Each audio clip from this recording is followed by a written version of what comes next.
Derdimi söyledim dağlara bir gün. Laleler elemden boynunu büktü. Kayalar belinden bir ağır yükü, sanki silkelenip dereye töktü. Kulak ver çayların şır haşırına, elə bil bir decel uşaq oxuyur. Min ildə çox işlər gəlib başına, bəlkə bir şeirdir yazır toxuyur. Gör neçə tufana sinə gəlmişəm, gəmimin yelkəni cırılıb indi.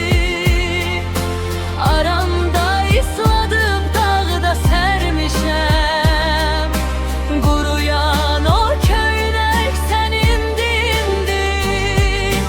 Gör neçə tufana sinə gəlmişəm, gəmimin yelkəni cırılıb indi. Aramda isladım dağda sərmişəm, quruyan o köynək sənindi indi. Heç kəsin malında qalmadı gözüm, dünyadan umana dünya nə verər? Kiminə mən lazım, kiminə sözüm, kimi də qəlbimi qazar boş yerə. Fikirdən fikirə olsa da sərhəd, onu aşmaq üçün bir ağıl gərək. Bir şair sözü var 100 ilə qəhət, bir alim ömrü var bəşərə dirək. Nağıldır bu həyat, oynadır bizi, cırtdanı dibinə badalaq gəlir. Tarixə yazsaq da biz izimizi,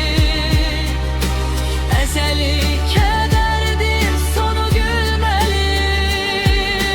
Nağıldır bu həyat, oynadır bizi, cırtdanı dibinə badalaq gəlir. Tarixə yazsaq da biz izimizi, əzəli kədərdir sonu gülməli. Daşını daş üstə qoyan olmadı, uçurtduq, dağıtdıq əvəzində biz. Dünyadan qalarsa qurucadı, de onda haraya yetər əlimiz. Gör neçə tufan